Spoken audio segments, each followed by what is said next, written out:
Once a month, Paula Pant, host of the Afford Anything podcast, answers voicemail questions the listeners send in. Here's one now.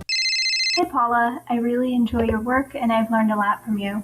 I have a question about whether I'm putting my available money to invest to its best use. My husband and I don't make a ton of money, but we're content with our jobs and career paths. I don't see any major increases in income in the future, and we're definitely in the 5 figures. The bulk of our savings right now is going towards a house down payment. We've done the research and we know that owning is cheaper than renting in our area.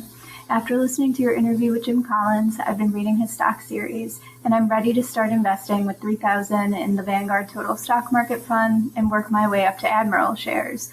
But I have a fear that we'd be spreading out our money too much and limiting our growth since we don't have a ton to invest. We'd be able to put about $150 a month into the index fund and increase that as we can. I'm contributing to my 403b up to the max match. My husband has a new Roth IRA that we've been contributing about $250 a month to since the beginning of this year, and the plan is that when we're done saving for a house, we'll start maxing that out every year. There's also a $55,000 IRA from an old job. I know that gives us a decent leg up. I have no plan to add anything to it unless I was going to do a rollover in the future. Do you have any thoughts on how we're distributing our investment money? Would you do anything differently? Thank you.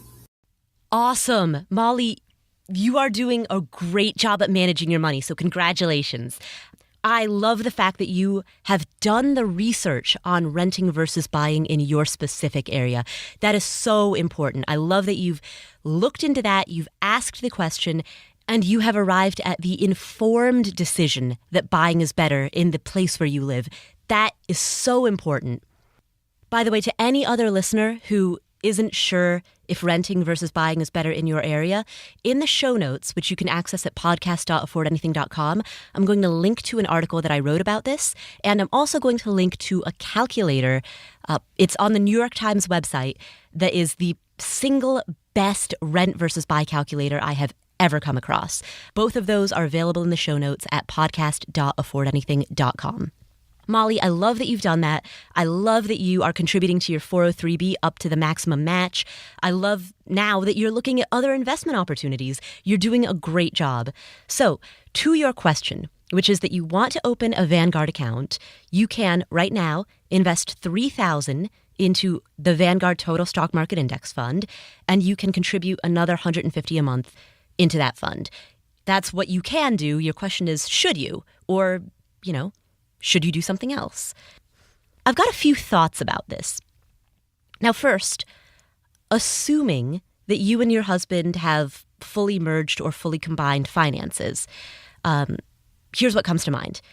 You mentioned that your husband opened a Roth IRA and that he is currently contributing $250 per month, and that your plan is to start maxing out that Roth IRA after the two of you have finished saving for a house.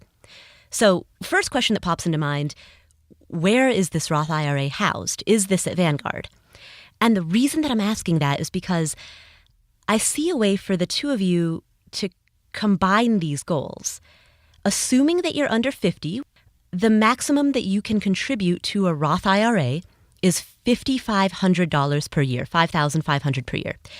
That divides out to $458.33 per month. So if you're currently contributing $250 a month, that means that in order to max out your Roth IRA, you would need to contribute an additional $208 per month, more than you're currently doing now. If you've been planning to contribute $150 a month to a new Vanguard fund, then my question is, why not put that money towards the Roth IRA instead? Because that would accomplish a couple of things. Number one, you'd be pretty darn close to maxing out your Roth IRA. You'd be $68 a month shy of maxing out your Roth IRA.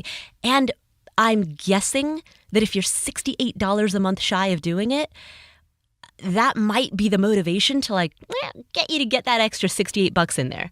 So that's reason number one. Reason number two is that if that Roth IRA is housed at Vanguard, you could invest this money in the Total Stock Market Index Fund, which you've indicated that you want to do. It seems to me that that would accomplish both goals.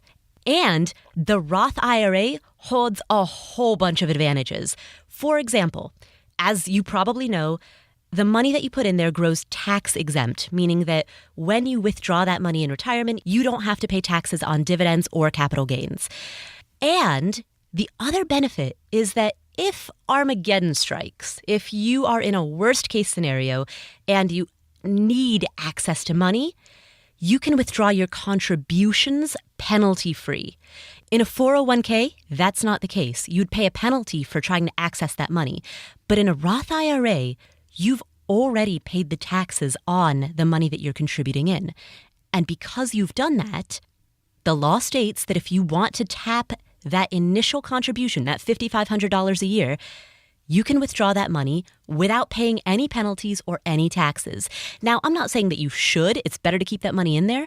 But it's nice to know that in a worst case scenario, when everything else falls apart, that's an option. So that's the first place I'd encourage you to check out if your goal is to have an account at Vanguard and start buying the Vanguard Total Market Index Fund. Hey, did you enjoy this excerpt from the Afford Anything podcast? Then click to download our free ebook, Escape. You'll be taken to a page where you can enter your email for immediate access to everything you need to know about escaping the 9-to-5 grind to live life on your terms. And you can also subscribe with one simple click to get alerted when new videos are uploaded.